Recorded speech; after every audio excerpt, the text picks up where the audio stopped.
So welcome. I am Joy Mayer, the Director of Trusting News. Since 2016, we have been learning how people decide what news to trust and empowering journalists to actively demonstrate their credibility and earn trust. We are in a continual cycle of research and learning, along with research partners and newsroom partners. We figure out what we think will work and find curious, passionate journalists to test things out for us and share what works for them in their newsrooms, and then share that back with the industry at large. Let me tell you a little bit about elements of trusting news that overlap with why we think comments are so important. Some basic principles that guide our work. First of all, we cannot persuade everyone to trust us. That's not reasonable. A lot of people won't. And certainly when it comes to comments, the people yelling at you in all caps in the comment sections are not going to all of a sudden decide with some engagement on your part that you're really actually fantastic humans with integrity and solid motivations. So that is not the goal, but the goal is to remember that a lot of people are reachable and persuadable, and to figure out what moves the needle with them, what builds trust with them.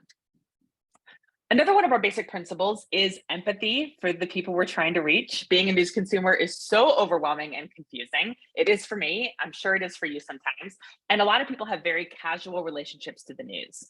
They are consuming whatever shows up in their feed, whatever somebody tells them about, whatever's on TV at the gym. They don't have as much brand loyalty or even really deeply seated brand perceptions as we sometimes perceive that they do.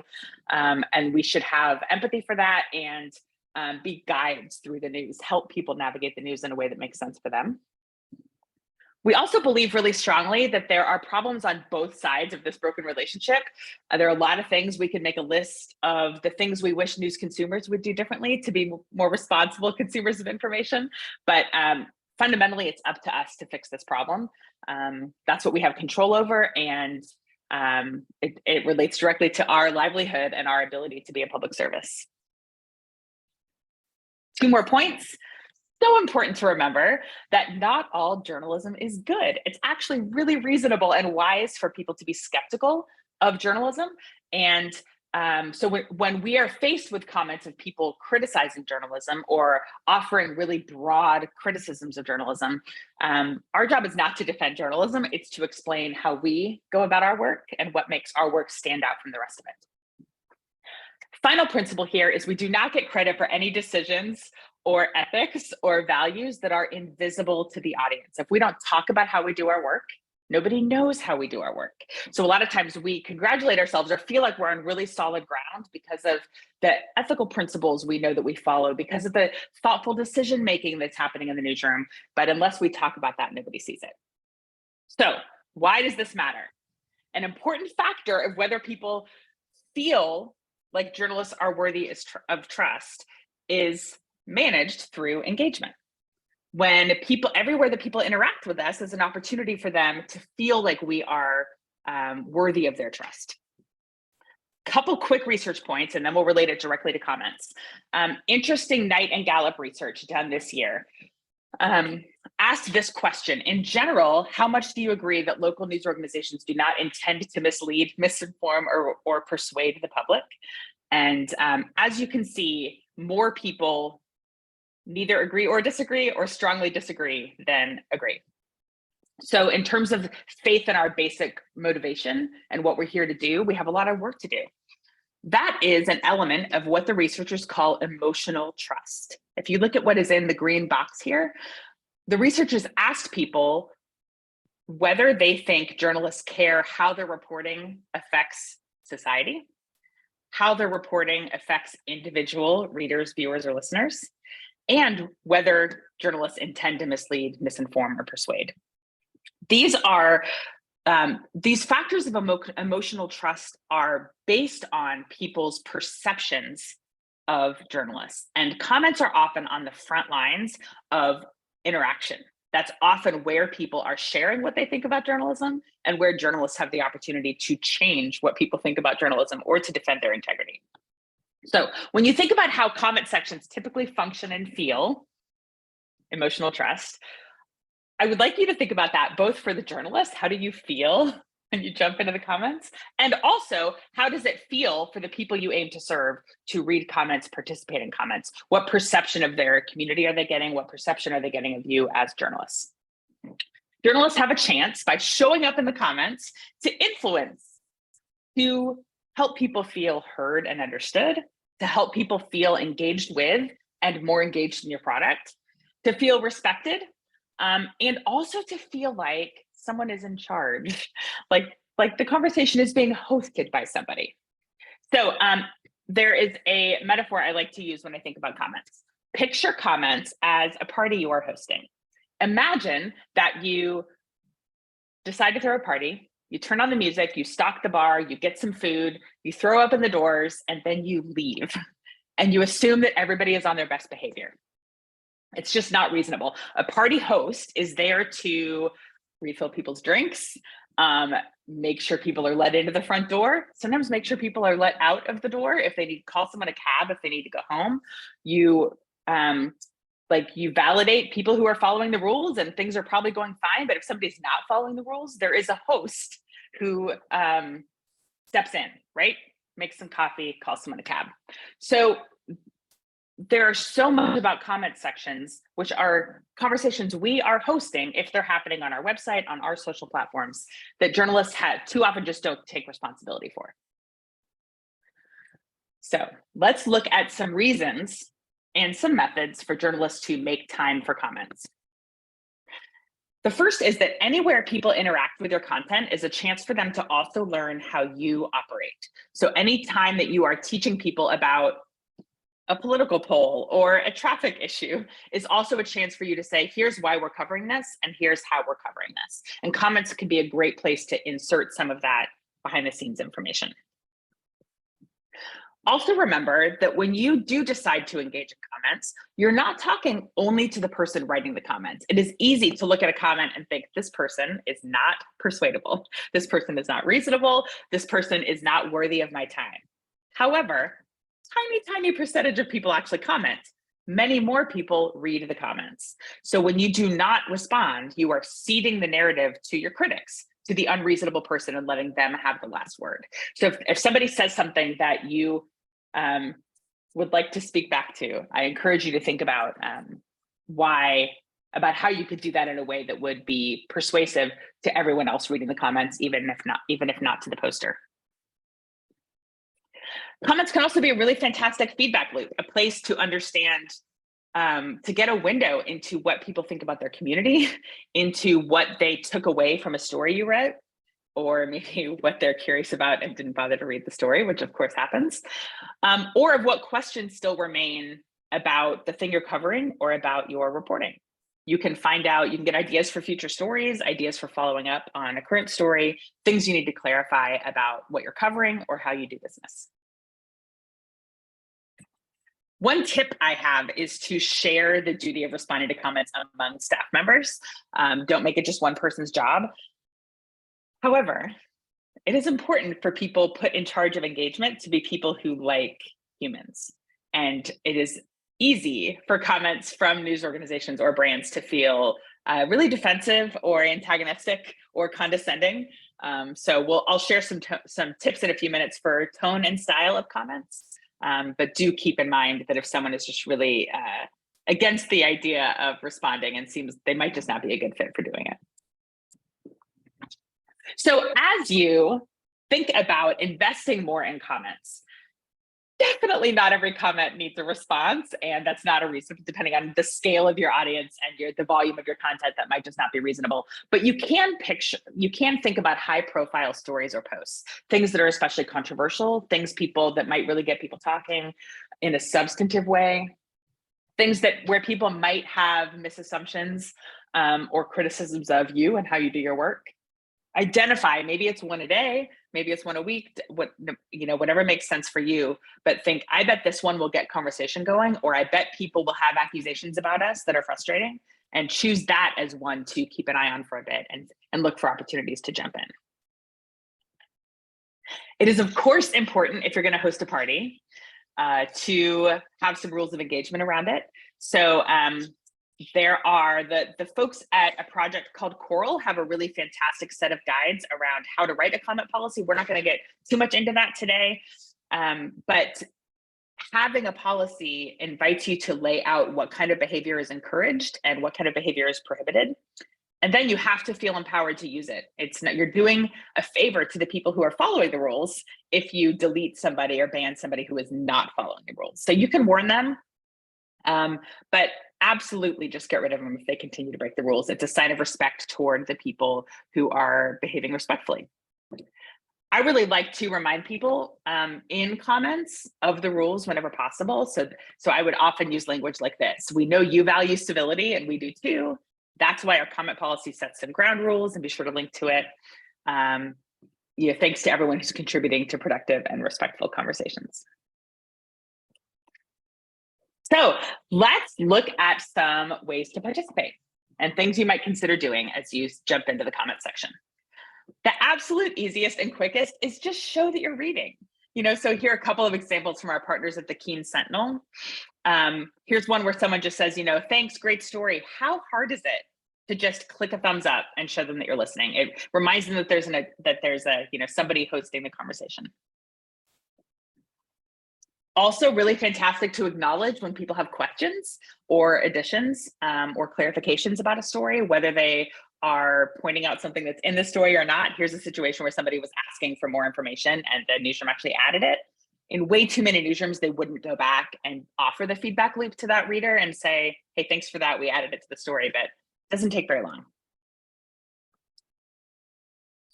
Another really fantastic use of comments is to ask follow-up questions.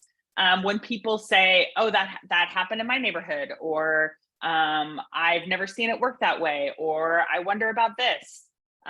You can ask questions and say, tell me more about that. Tell me what you've seen, and just show that you're interested in paying attention.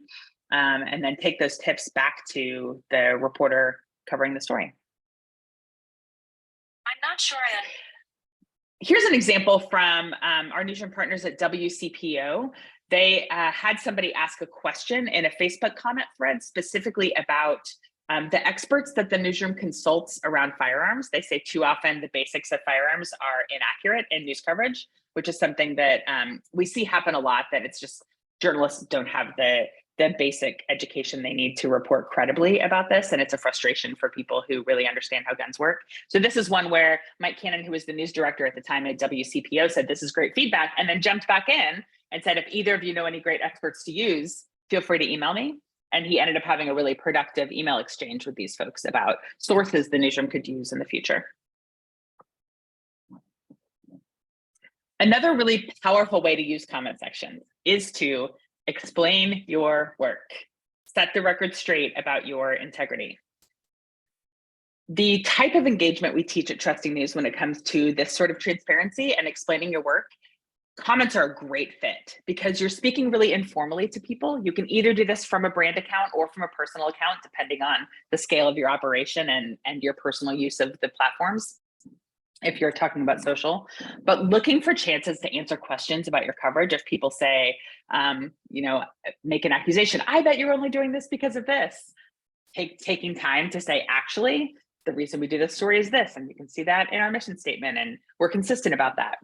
Reminding people of how you decide what to cover, something about your staff, something about your ethics, why you have a paywall. There are so many things that can be really productively explained in comments.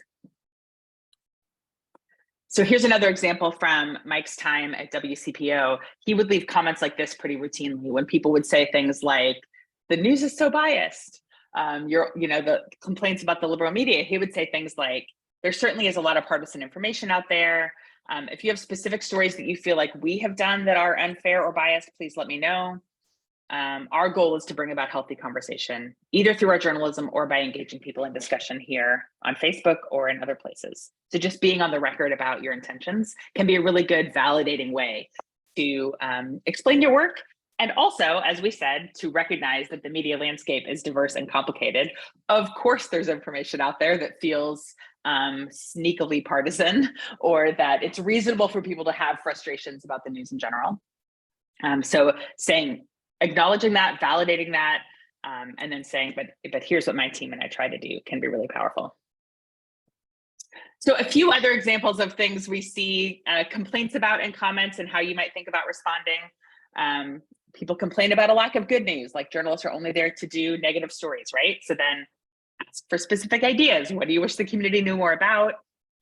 Feel free to share an example of a recent story that shared something positive happening in the community. If you have a specific newsletter about that or spot on your website for that, feel free to tell them, but try not to let it come across as merely defensive. We do too cover good news, try to do it in a way that feels more respectful and friendly.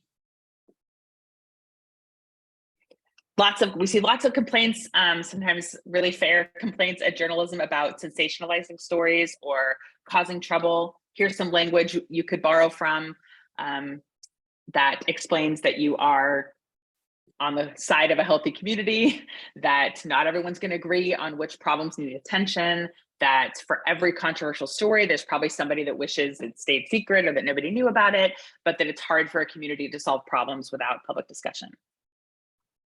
Some of these things are things that journalists sort of take for granted, but often don't articulate. So the practice we can get internally articulating them to then share them publicly can be really helpful. I mentioned paywalls. That's one we see people complain about a lot. Someone will post a story and the comments will say, if only I could read this, but I can't. So, you can address that really directly. You can talk about the changes in the industry. You can talk about why news costs money. If you're able to, talk about what percentage of your budget comes from community support and why you rely on revenue from the community, either through subscriptions or donations. Talk about how the advertising model has changed. People really don't understand that at all. So one really fantastic strategy can be to, in your own mind, reframe the complaints that you're hearing as gaps in people's understanding of you. If they say something that's not true, think of it as a sign that there's information missing and reframe it. I'll give you a couple examples. If somebody says, this happened in my newsroom recently, we write about, the newsroom where I live writes about restaurant inspections, right? And so this restaurant was shut down because of rodents in the kitchen or something. And so they'll get complaints that say, you must have it in for this restaurant. You must be out to get them, and that's why you're covering it. So reframe that as something people don't know. They don't know why you're doing this story. In this case, they don't know why you are doing a story about that might be critical of a local business or health concerns or that sort of thing. Write a response that gives them the benefit of the doubt, that is more generously responding to the good intentions of their complaint. Because remember, even if the person accusing you of being out to get the restaurant is not persuadable, other people reading are, and respond to them respectfully. So the health department has found repeated violations. One of our jobs as journalists is to alert the community about how government is functioning and also helping to keep people safe. We will be sure to also share when these violations are cleared up, if that's the case. Thank you for commenting. Here's another example. We've seen this a lot. One of our newsroom partners deals with this a lot. You do so many stories about this high school. I bet it's because the sports editor went to school there. Why don't you also cover the other schools in town? And you could, of course, switch out whatever topic of this where people make assumptions about the preferences or biases of the staff for things in the community. So the information gap reframed is, how does the sports department decide what to cover, right? So then just explain your process. Thanks for commenting. We have 3 people who go out and we try to get to all the teams throughout a season. We obviously can't cover everything, which people don't know. People do not know the basics of how many people are on your team and how many games you can cover each Friday night. We usually do give coverage to teams that are doing especially well. If you look 5 years ago, you'd see more stories about this other team because they were doing better than that. So just lay out clearly what you wish people knew about your work. I will say, this takes time. We know it takes time, and there are ways to make it more efficient over time that I wish journalists would take advantage of. One thing to be sure to do is to save those responses when you take time to write them out. So if you respond to somebody's email, here's why we covered this story. Here's why we do investigations like this. Here's why we covered this high school more than this high school. Save it. If you write some nice comments that you would like your colleagues, that you want to be able to find again, or you would like your colleagues to be able to use again, save them somewhere. Maybe it's a Slack channel you reserve for that. Maybe it's a Google Doc where you stick things. Invite the newsroom to use it and also to contribute it. Another tip for efficiency is to share things more broadly. If you take time to respond in an email to somebody, think, oh, I bet other people have that question. Maybe I should think about making a social post or an Instagram video, or reframe this as a comment. Maybe it becomes a box with a story in the future. Once you've explained, here's why we do stories like this. How can you repurpose the explanation so that your time spent articulating it makes you more efficient in the future? And then I will say, time spent moderating conversations that are just a dumpster fire, parties that have already gone off the rails, is much less productive and exhausting. Consider turning off comments. If your website allows you to choose which stories to have comments or not, on Facebook, there's a feature that I wish more newsrooms would use, where you can turn off comments. You can allow comments only by accounts that are tagged in the post, so that if nobody's tagged in the post, nobody can comment. If an organization that you're writing about is tagged in the post, only they can comment. That basically turns off comments when you think they're not going to be productive. It is way better to not have comments than to let comments be an unruly party that you are not paying any attention to. Okay, a few tips on tone and style of comments. It can be a really good strategy to ask for specific examples when somebody is making an assumption about your work or is characterizing you a certain way. Say, can you tell me more about why you're asking the question? Or where have you seen this in our work, as opposed to sort of the media overall? Just be sure that you're not doing that as a way to let yourself off the hook. To say like, well, we don't do that. Tell us why we did that. Not everyone will have an example on the tip of their tongue, and that does not make their perception of you invalid. But it can show that you have an intent to hear from them, that you're showing up with a bit of humility, and that you are genuinely curious about their experience if you ask them to share any examples from your own work. It is absolutely important that if we mess up, acknowledge that we mess up. I hope you have a comment policy in your newsroom. That can be a great thing to link to from comments if your general commitment to accuracy is coming up or is questioned. We see in research a lot that a lot of people with low trust in news have very low faith that if journalists make a mistake, they'll actually own up to it. And comments can be a really good way to assure people that that is something you are committed to doing. Also, do your best to write as a human being, not as a, don't feel like a bot, don't seem like something that's written by the marketing department, don't have such sort of like a bland script that you're following that makes it seem like you might not be a real person, or like you say the same thing over and over to everybody. Try to respond with empathy and with honesty, and show a little bit of personality. This will, of course, differ depending on the scale of your operation and what relationship you have with your community. So we know that this work takes time and investment. We have a trust kit dedicated to comments that we hope can walk you through it with some more examples and some research that shows why this is so important. So hope you'll check that out, trustynews.org/trustkits/comments. We also have a newsletter at Trusty News called Trust Tips that sends out one quick actionable tip every week for earning trust. And we hope that can help your work as well. Thank you very much for joining us for this overview.